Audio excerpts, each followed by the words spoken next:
எல்லாருக்கும் வணக்கங்க. நம்ம வெள்ளை முக்கல்ல வச்சு ஒரு மசால் வடை எப்படி செய்கிறதுன்னு பார்க்கலாங்களா? வெள்ளை முக்கல்லையை இப்படி ஊற வச்சு எடுத்துக்கோங்க. நான் வெள்ளை முக்கல்ல கொஞ்சம் இருக்கிறதுனால கருப்பு முக்கல்லையும் சேர்த்து எடுத்திருக்கேன். நீங்கள் வெள்ளை முக்கல்லை மட்டும் எடுத்துக்கோங்க ஃபஸ்ட் டைம் செய்கிறதா இருந்தால். ஒரு மிக்சியில் போட்டு நல்லா ஊற வச்ச மூக்கல்லையை நல்லா அரைச்சி எடுத்துக்கலாம்.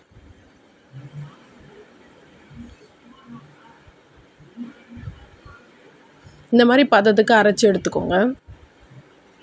கொஞ்சம் குறைன்னு ஒன்றும் பாதியமாக அரைச்சி எடுத்துக்கோங்க.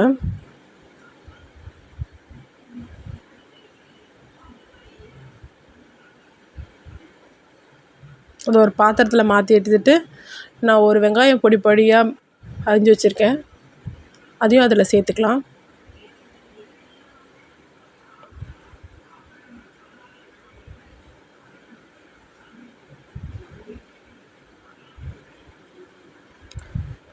கருவேப்பிலை கொத்தமல்லி கொஞ்சம் சேர்த்துக்கலாம். பச்சை மிளகா வேணும்னா சேர்த்துக்கலாம். எங்கள் வீட்டில் ஒரு குட்டி பாப்பா இருக்கிறதுனால நான் பச்சை மிளகாவை ஸ்கிப் பண்ணிட்டேன்.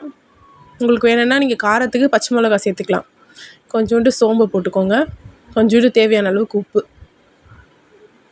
போட்டு கொஞ்சம் நல்லா பிசைஞ்சுக்கோங்க. எல்லாம் கலக்கிற மாதிரி பிசைஞ்சிட்டு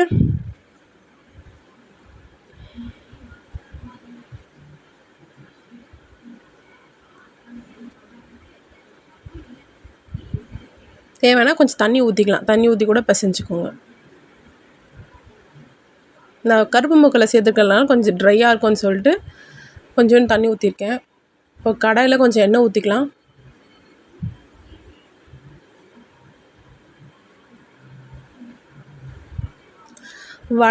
வடை தட்டி அதில் போட்டுக்கலாம். நார்மலாக நம்ம பருப்பு வடை செய்கிற மாதிரி தான் இதுவும். அதே மாதிரி தட்டி போட்டுக்கலாம்.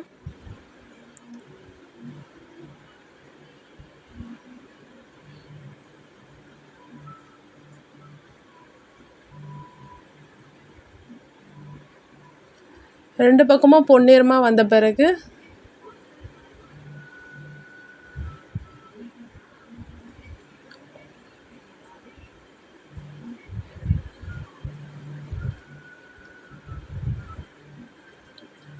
ரொம்ப ஹெல்த்தியாகவும் இருக்கும் இந்த வடை.